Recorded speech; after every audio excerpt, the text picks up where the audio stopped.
अहंकार। अहंकार एक ऐसी चीज़ है जो इंसान को अंदर से खोखला बना देती है। शायद इसीलिए इस दुनिया में कोई भी परफेक्ट नहीं है।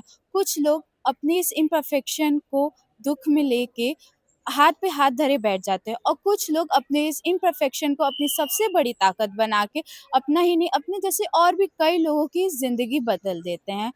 शायद इसीलिए हम लोग उन्हें वॉरियर कहते हैं। और आज ऐसे ही एक बनारसी वॉरियर सत्य प्रकाश मालवीय जी से हम लोग आज उनका इंटरव्यू लेने वाले हैं, जो एक मसाला इंडस्ट्री चलाते हैं जिनके ब्रांड का नाम अद्वितीय है।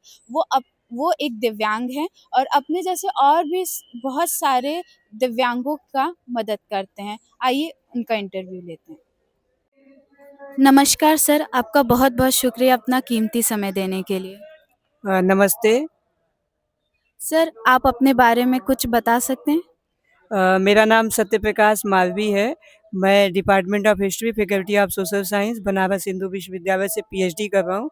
साथ में मेरा एक अद्वितीय मसाले के नाम से स्पाइसेस मैन्युफैक्चरिंग का स्टार्टअप भी है।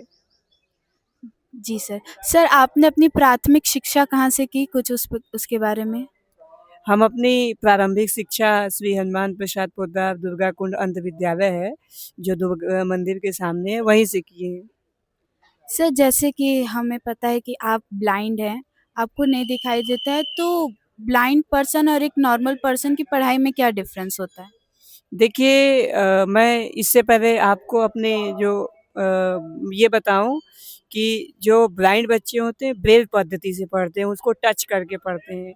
जैसे ऑडियो सिस्टम से, कंप्यूटर से, और जो नॉर्मल होते हैं वो प्रिंटिंग में पढ़ते हैं। जैसे क्या होता है कि वो मतलब आँख से देख के पढ़ाई करते हैं, तो हम लोग देख नहीं पाते हैं, तो हम लोग टच करके ब्रेल लिपि होता है 6 डॉट का, उसी से पढ़ते हैं।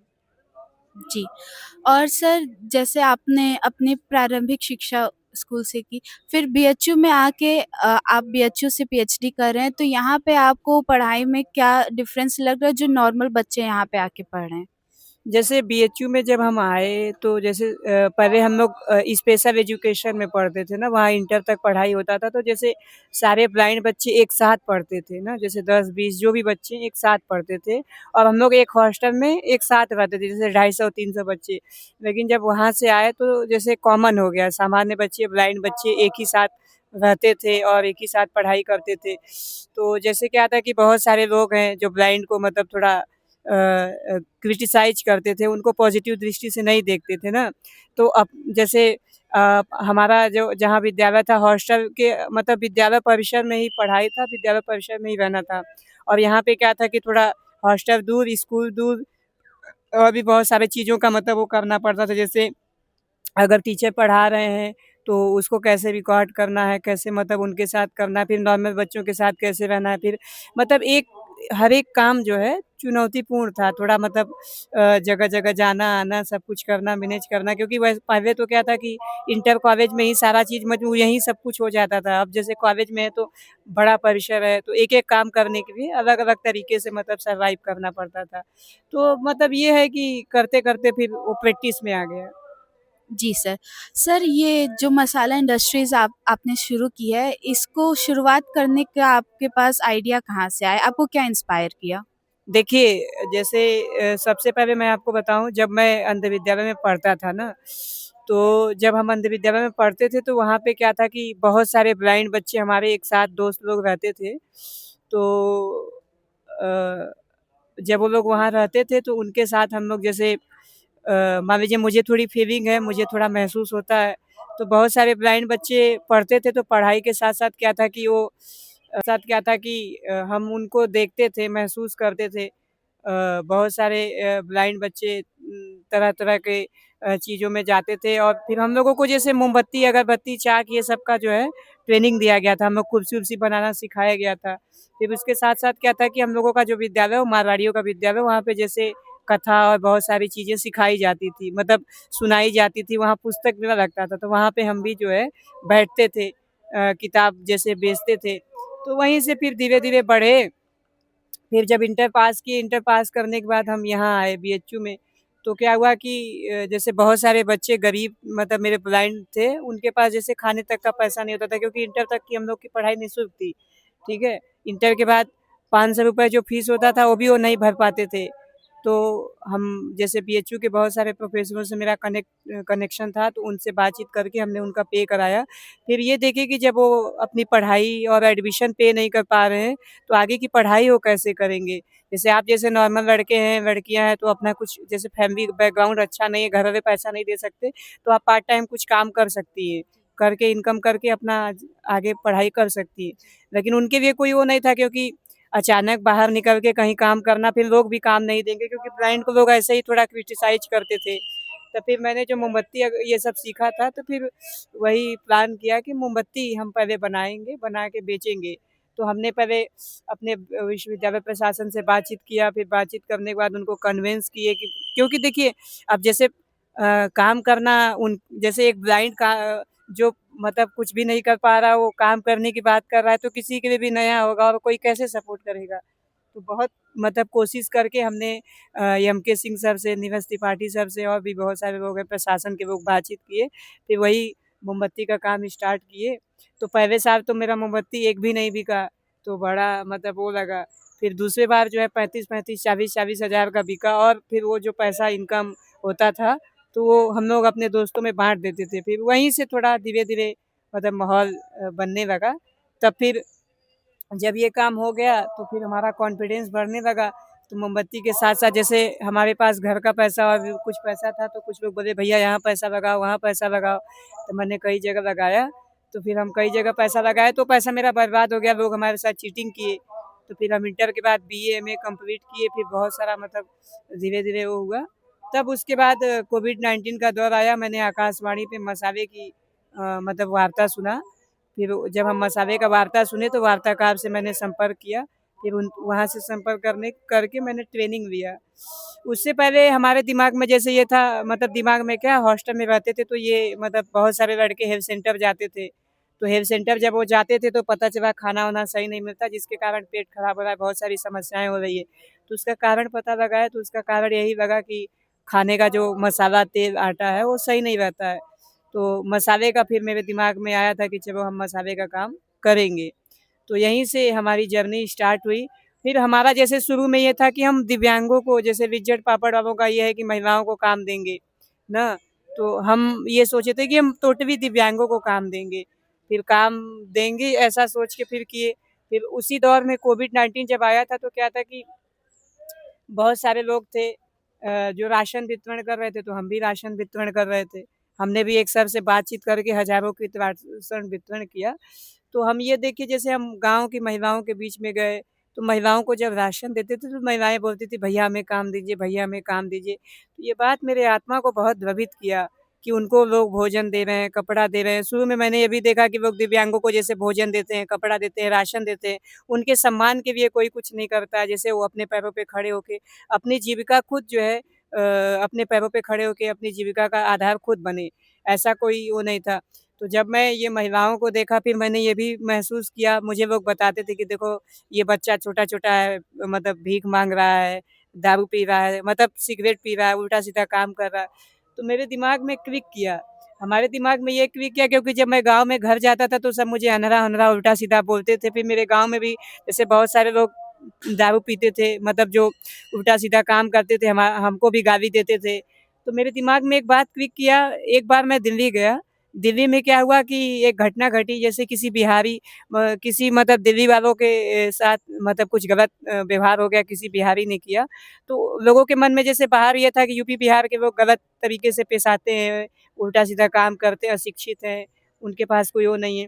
तो मेरे दिमाग में ये क्लिक किया कि जैसे कोई भी माँ अपने बच्चे को गलत दिशा में नहीं मतलब ले जाना चाहती है, ना जाने देना चाहती है, बाप चाहे कैसा भी हो, वो पीने-पाने वाला हो, चाहे कुछ भी हो। तो फिर मेरे दिमाग में क्लिक किया कि यही सब छोटे-छोटे बच्चे हैं जो आगे चल के देश को गर्त में डाल सकते हैं। अगर महिलाओं को और दिव्यांगों को हम काम देंगे, तो उनके पास कुछ पैसा आएगा, तो अपने बच्चे को पढ़ा सकेंगे और दिव्यांग सम्मान की ज़िंदगी जी पाएँगे।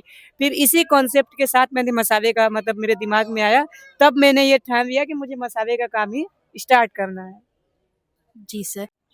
सर, जब आपने ये फैक्ट्री स्टार्ट की, तो स्टार्टिंग में आपको क्या-क्या प्रॉब्लम झेलने पड़े, उसके बारे अब में? देखिए, जैसे क्या था ना, जब मैं मोमबत्ती बेच रहा था और मैंने और भी तरह-तरह का बिज़नेस किया, तो मुझे मान लीजिए पढ़ाई-लिखाई कर रहे थे मतलब ये कोई नहीं था कि नुकसान, प्रॉफ़िट ऐसा बिज़नेस का हमको भी नहीं पता था, बिज़नेस का कोई भी हमको कॉन्सेप्ट नहीं पता था। ठीक है, बस ये था कि हम मतलब काम करेंगे और दिव्यांगों को जोड़ के करेंगे।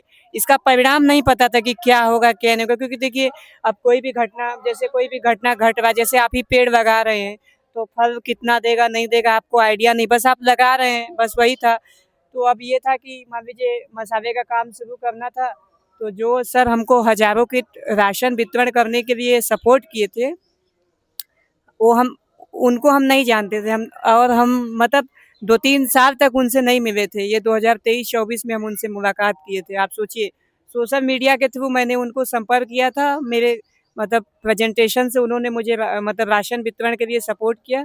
वहीं से हमारा उनका रिलेशन बिल्ड हुआ। फिर क्या हुआ कि जब अब मसाले का काम शुरू करना है तो कैसे करेंगे, क्या करेंगे, वो सब पूरा बताया गया था। तो फिर जैसे मतलब जहाँ पे ट्रेनिंग दिया गया था, जैसे-जैसे वो लोग गाइड कर रहे थे, उसी के आधार पे मैंने शुरू किया। अब आप सोचिए जैसे मेरा घर बहुत दूर है, मैं यहाँ हॉस्टल में हूँ, मेरे पास जगह भी नहीं था, हमारे पास पैसा भी नहीं था, हमारे पास मतलब उस समय जीवन सर्वाइव करने के लिए भी मतलब सोचना पड़ता था। लेकिन हमने सर से रिक्वेस्ट किया, तब फिर हमने एक प्रोजेक्ट बनाया, लगभग हम 2 लाख रुपए का प्रोजेक्ट बनाए थे। उन्होंने हमको 1,65,000 रुपए मतलब बिना कॉमर्शियली इंटरेस्ट के बिना मतलब सहयोग के तौर पे उन्होंने हमको दिया। तो फिर हम मशीन और जो भी बेसिक ज़रूरतें हैं, शाहगंज जौनपुर में एक जगह है, वहाँ पे जाके शुरू किए। श्याम सुंदर जी एक हैं, जो सुसवाही में रहते हैं। हमारे बीएचयू में जब हम लोग पढ़ते थे, तो वो बड़े बाबू के पद पे थे। वो थोड़ा मतलब सपोर्टिव माइंडसेट के थे, तो उन्हीं को मैंने कन्विंस किया और वो हमको पूरा सपोर्ट किए। रुदौली में एक छोटा-सा जगह था, वहाँ से एक मशीन से मैंने काम स्टार्ट किया था और फिर सुसवाही आए। मतलब बहुत इधर-उधर, इधर-उधर बहुत धक्का खाए, बहुत दिक्कत हुआ। फिर जैसे-जैसे लोग बोलते गए, वैसे-वैसे करते गए। उसमें बहुत सारा पैसा भी नुकसान हुआ। मतलब खाने तक का भी पैसा नहीं बचता था, बहुत सारी दिक्कतें होती थी। फिर वहीं से मतलब धीरे-धीरे शुरुआत हुआ, लेकिन कभी हम विचलित नहीं हुए, करते गए और लगातार मतलब फ़ोकस बना के अपना कंटिन्यूअस काम करते गए और फिर जगह-जगह जाने-आने लगे, तो फिर धीरे-धीरे हो गया। जी। सर जब आपके परिवार वालों को पता चला कि आप ये मसाला बिज़नेस स्टार्ट करना चाहते हैं, लोगों को रोज़गार देना चाहते हैं, तो उनका इस चीज़ पे क्या रिएक्शन था? देखिए, उससे पहले हम आपको बताएँ जब जैसे कोविड-19 का दौर था तो कोई भी जैसे कोई भी घरवाला अपने बच्चे को घर जाने नहीं देना चाहता मतलब बाहर जाने नहीं देना चाहते थे क्योंकि हमारा एमए कंप्लीट हो चुका था। तो हम घर से भाग के आए थे ज़बरदस्ती और मेरा यहाँ रहने का ठिकाना नहीं था। हमने निवासी पार्टी से रजिस्ट्रार थे, उनसे बात किया, वो हमको गेस्ट हाउस दिलवाए मतलब बीएचयू का क्योंकि हम लोग स्टूडेंट थे, पढ़ाई करते थे। मतलब वो हमको गेस्ट हाउस दिलवाया तो 1 डेढ़ महीना हम वहीं पे थे। फिर तब जैसे हम पीएचडी में एडमिशन लिए, उसके बाद मैंने प्लान किया और जो हम मोमबत्ती और तमाम सारी चीज़ें करते थे, वो भी हमने घरवालों को नहीं बताया था। मसाले का काम जब स्टार्ट किए तब भी नहीं बताया क्योंकि हमारे घर वाले थे कि अरे तुम ब्लाइंड हो, पढ़ाई कर लोगे, कुछ छोटा-मोटा नौकरी मिल जाए, वहीं बस तक वो था। ऐसा उनका सोच था। उन लोगों को मैंने बताया ही नहीं था। जब धीरे-धीरे थोड़ा सिस्टम बनने लगा, थोड़ा मतलब कॉन्फिडेंस बिल्ड हुआ, हमको बड़े-बड़े जगह पे बुलाने जाने लगा, तब हम अपने घरवालों को बताया। बहुत दिन तक मैंने अपने घरवालों को बताया ही नहीं था। ये मतलब कंडीशन था। तो जब आपने अपने परिवार वालों को बताया कि मैंने ये मसाला इंडस्ट्री स्टार्ट की है और ऐसे-ऐसे लोग उसको बहुत प्रोत्साहन दे रहे हैं, बहुत खुश हो रहे हैं, तो उस पे उन लोग का क्या रिएक्शन था? नहीं पर अब देखिए होता क्या है ना हमारे फैमिली वाले क्या है कि मतलब ये जॉब मेंटेलिटी वाले लोग हैं मैं बिजनेस मेंटेलिटी वाला हूँ ना तो जॉब मेंटेलिटी वाला कभी भी बिजनेस मेंटेलिटी को मतलब अटैच नहीं कर सकता है तो अभी भी मतलब उन लोगों को लगता है कि नहीं ठीक है अब जो भी है आज भी वो लोग बोलते हैं कि नहीं कोई नौकरी पकड़ लो लेकिन अब मेरा तो मतलब फुल्ली मतलब इरादा है कि हमको बिजनेस ही करना है और अपने कम्युनिटी के लिए मतलब कुछ बेहतर करना है। सर हर एक इंसान के, हर एक बिज़नेसमैन के एक ज़िंदगी में एक ऐसा मोड़ आता है जब वो गिव अप करने लगता है। उसको लगता है कि अब नहीं होगा मुझसे, अब आगे नहीं चला जाएगा। तो सर उस समय आपकी क्या फीलिंग थी और आगे बढ़ते रहने के लिए आपको क्या इंस्पायर किया? देखिए, मैं बचपन में ना महापुरुषों की जीवनियाँ पढ़ता था। जैसे विवेकानंद को मैंने पढ़ा और सुभाष चंद्र बोस को पढ़ा और भी बहुत सारे मतलब महापुरुष थे। उनको भी पढ़े। और कोविड-19 के दौर में हम जैसे ना यूट्यूब पे खूब केस स्टडी पढ़े, जैसे टाटा वाला जी का, धीरूभाई अंबानी का, जैक मा का, और भी जैसे करसन भाई पटेल का और लिज्जत पापड़ बाबू का, बड़े-बड़े जो बिज़नेसमैन हैं, उनकी स्टोरी हम पढ़े और वो स्टोरी हमको बहुत प्रेरित किया। और मतलब फिर जैसे क्या था, जब मैं काम शुरू किया था, आप खुद ही सोचिए, अब जैसे क्या मतलब काम शुरू करके पहले क्या था कि मशीन है, मसाला पीस के सप्लाई करना है। तो 1 साल तक तो मसाला समझ लीजिए बिका ही नहीं था, मतलब कुछ भी नहीं बिका था ना। और अब रॉ मटेरियल भी खरीदना है, बिजली भी देना है, मान लीजिए जो दो लोग काम कर रहे हैं उनको भी पैसा देना है, ये सब कहाँ से आएगा? सोचने वाली बात है। और मैं स्टूडेंट हूँ, फैमिली भी हमें सपोर्ट नहीं कर रही है और हम उनसे माँग भी नहीं सकते हैं, कह भी नहीं सकते, नहीं तो कहेंगे बंद कर दो। तो वही एक दौर था जब मतलब लगा कि नहीं, कुछ मतलब हो नहीं रहा है, तो कैसे इसको सर्वाइव करें। लेकिन फिर मतलब ये हमारे दिमाग में मतलब था ही नहीं कि प्रेरणा है, क्या नहीं, बस हम करते गए। मतलब देखिए, हमारे आगे पीछे तो कोई है नहीं, हमारे मतलब हमको किसी को कुछ देना या ऐसा कुछ। हमने अपना पूरा 100% दिया और पूरा फ़ोकस बनाए रखे और कभी मतलब ऐसा कुछ सोचे नहीं। फिर पीएचडी भी मेरा चल रहा था, तो पढ़ाई-वढ़ाई भी करना पड़ता था। कई लोग बोले कि अरे 2 नाव पे पैर मत रखिए, नहीं तो सर्वाइव नहीं कर पाएँगे, गिर जाएँगे। बहुत सारे लोग बहुत सारी कहानियाँ सुनाते थे। बहुत सारे लोग ज्ञान बाँटते थे कि अरे ब्लाइंड हो, कैसे करोगे? बहुत सारे लोग ये भी बोलते थे कि अरे आप तो देख नहीं सकते हैं, मसाले का पहचान कैसे करेंगे? बहुत लोग मसाला इसलिए भी नहीं खरीदते थे कि ब्लाइंड हो, कैसे बनाते होगे? तो लोगों की सोच है बहुत, मतलब क्रिटिसिज़्म का कोई सीमा नहीं था, इतना ज़्यादा क्रिटिसाइज़ किया जाता था और लोग इतना ज़्यादा क्रिटिसाइज़ करते थे। और आप खुद सोचिए कि हम हमारे लिए चलना-फिरना भी मुश्किल, हर एक चुनौती, हर एक कार्य जो है मेरे लिए चुनौतीपूर्ण था, लेकिन हम कभी मतलब ऐसा नहीं सोचे कि हम नहीं करेंगे और ऐसा कुछ भी। और जैसे हमको पंजाब से भी कोई बुला ले कि आइए आपका 200 पैकेट मसाला हम खरीदेंगे, तो हम पंजाब भी चले जाते थे, क्योंकि हमको हमको बेचना है। कोई बोलता था कि दिल्ली आ जाइए, हम दिल्ली जो है आपका मसाला हम बिकवाएँगे, तो हम दिल्ली भी चले जाते थे। हमको कोई बोलता था राजस्थान आ जाइए, राजस्थान में हम आपका मसाला खरीदेंगे, तो मैं राजस्थान भी चला जाता था। कोई बोलता था कि अहमदाबाद आ जाइए, आपका मसाला हम अहमदाबाद में बिकवाएँगे, तो हम वहाँ भी चले जाते थे। क्योंकि हमको तो भाई हमारी बिकने से मतलब है। और हमको मतलब इतना जैसे कुछ आइडिया भी नहीं था कि कहाँ, कैसे, क्या है ये सब। तो फिर यही एक समय था कि मतलब अपने मसाले को बेचने के लिए हम कुछ भी कर सकते थे, ऐसा समय था। जी सर। सर जैसे अगर हम लोग को आम जनता को किसी को आपका मसाला खरीदना हो तो कैसे कॉन्टैक्ट करें? आपका मैनेजमेंट कौन सँभालता है और कितने लोग हैं अभी इस समय आपके फैक्ट्री में? देखिए, अभी हमारे साथ 15 लोग हैं। 3-4 आप जैसी लड़कियाँ बीएचयू की हैं जो वे मुझे वॉलंटरी हेल्प करती हैं। जैसे कहीं भी कोई मतलब काम रहता है तो वो लोग फ़ोन पे करती हैं। बाकी मेरे साथ 11-12 लोग काम कर रहे हैं। वो सब मैक्सिमम दिव्यांग लोग हैं। और मेरा मसाला आप हमारे नंबर पे कॉन्टैक्ट करके आप हमसे खरीद सकते हैं।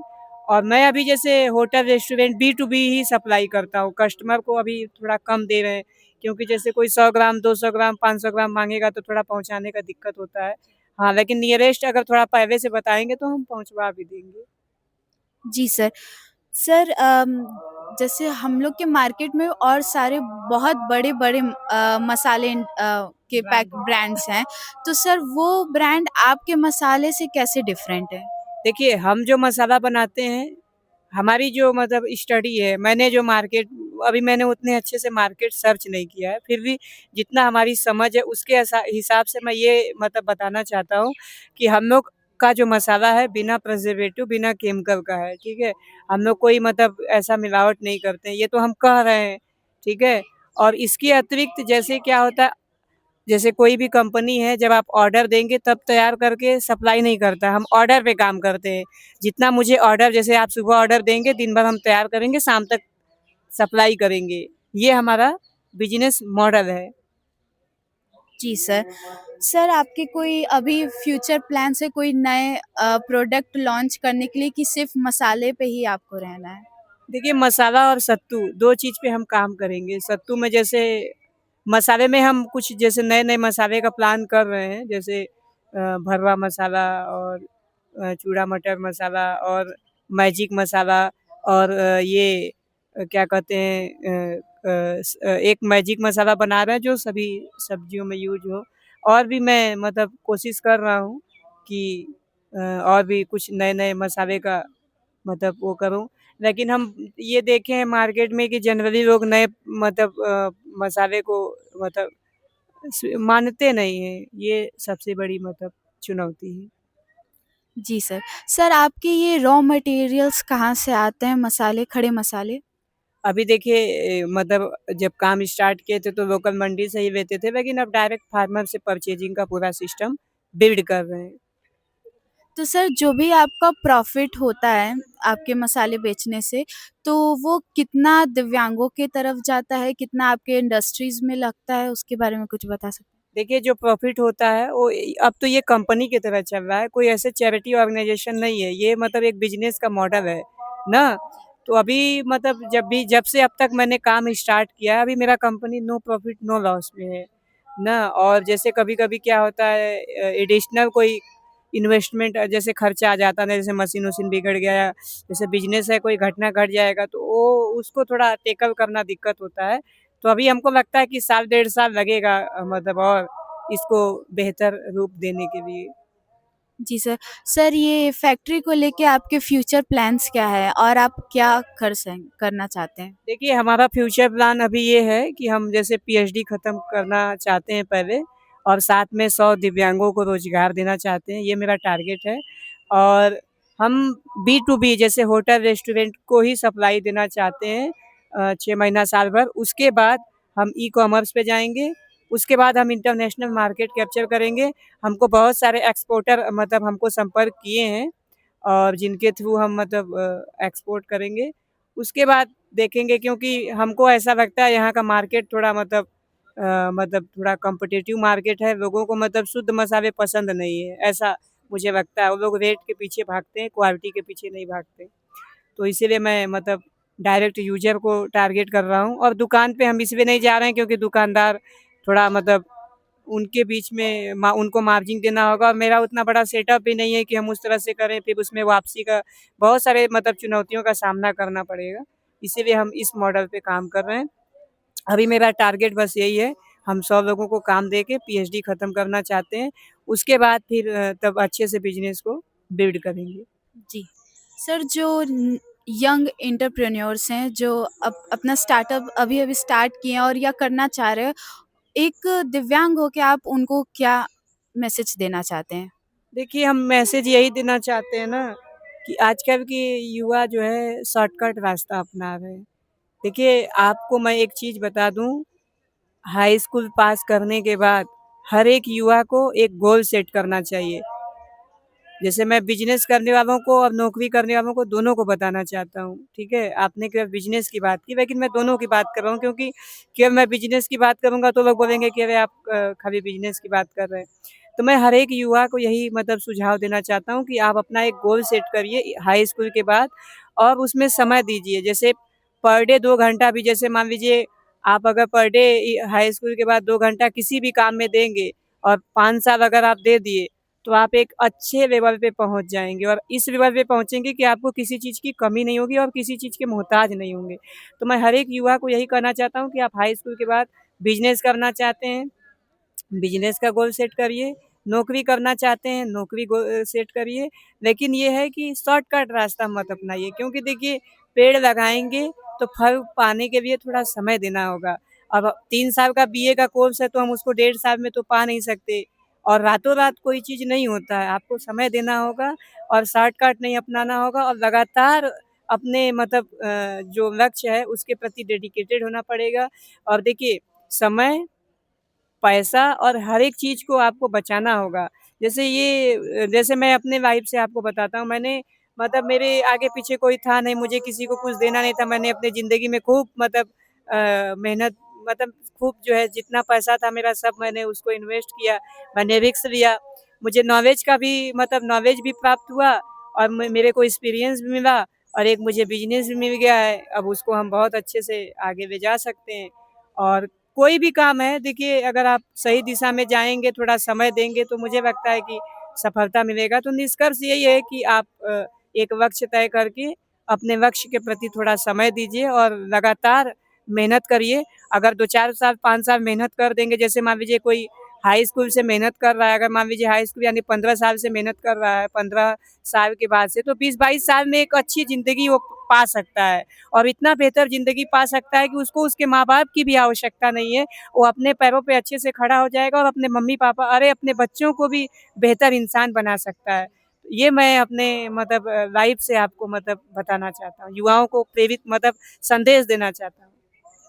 सर, जो आपको इस मसाला इंडस्ट्री से सक्सेस मिलेगी, जो आप सफलता पाएँगे, वो आपकी ज़िंदगी में क्या मायने रखता है और कितना ज़रूरी है? देखिए, अभी हमने अपनी ज़िंदगी में सफलता पाया ये हम नहीं कह सकते, क्योंकि देखिए हमारी सफलता की संतुष्टि नहीं है ना, वो बात वो कर सकता है जो जो संतुष्ट रखता हो। मेरा सफलता तब होगा जब मैं हज़ारों, लाखों दिव्यांगों के घर में, महिलाओं, विधवाओं के घर में चूल्हा जलाऊँगा, तब मेरी सफलता होगी। लेकिन फिर भी मैं मतलब जो भी हूँ, अभी मैं संतुष्ट नहीं हूँ और मैं पाना मतलब और मैं बड़ा काम खड़ा करना चाहता हूँ, क्योंकि मेरा गोल है, मैं हर बनारस के दिव्यांगों के घर में चूल्हा जलाना चाहता हूँ। उनकी लग्ज़री लाइफ़ मतलब उनको भी ए ग्रेड की ज़िंदगी देना चाहता हूँ। उनको आश्रित ज़िंदगी ना देके आधारित ज़िंदगी देना चाहता हूँ, सम्मान की ज़िंदगी देना चाहता हूँ। तो मेरा अभी कोई सफलता मुझे ऐसा लगता है कि मुझे कोई सफलता नहीं मिला है और मैं मतलब ये बहुत चकाचौंध वाली ज़िंदगी में बहुत चमक-धमक में विश्वास नहीं करता हूँ।